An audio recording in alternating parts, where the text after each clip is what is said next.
She slid the laptop across the table without looking at me. Her fingers trembled. "Delete the files before the divorce lawyer sees them." That was all she said. No explanation, no apology, just urgency wrapped in command. Like I was still the man who cleaned up after her. Like I still believed she panicked for innocent reasons. The screen was warm when I opened it. Recently used, recently touched. I remember thinking how strange it was that fear finally made her honest enough to ask for help. I clicked once. One folder. No creative name, no camouflage, just a date range. My chest didn't tighten. It went hollow.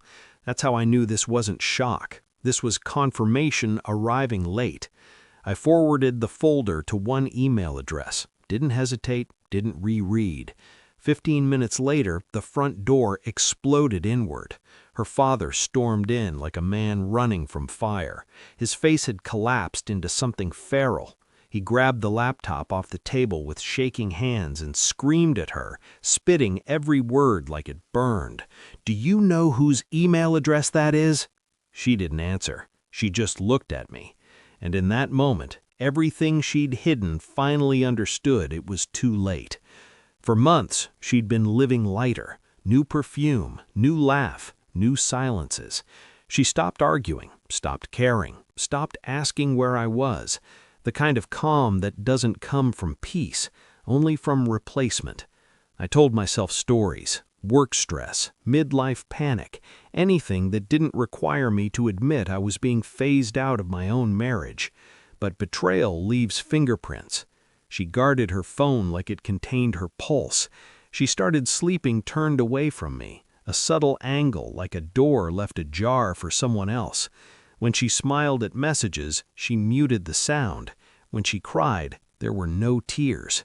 The worst part wasn't the suspicion, it was realizing how carefully I was being managed. She was kind in public, cold in private. She praised my patience like it was a flaw she could exploit. She started talking about fair separations before we'd even discussed being broken. And then the legal language started creeping into casual conversation. Assets, exposure, protection. That's when I knew this wasn't an affair. It was an exit strategy. I didn't confront her. I became observant. I memorized routines, tracked inconsistencies, let silence do the work. I watched her father more closely than her. The way he'd tense when certain topics came up. The way he'd steer conversations away from timelines and dates.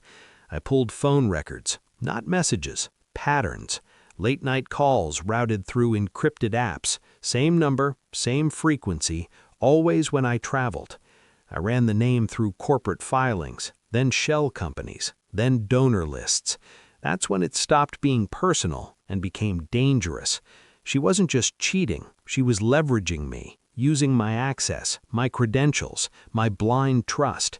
I realized the marriage hadn't broken recently, it had been sold.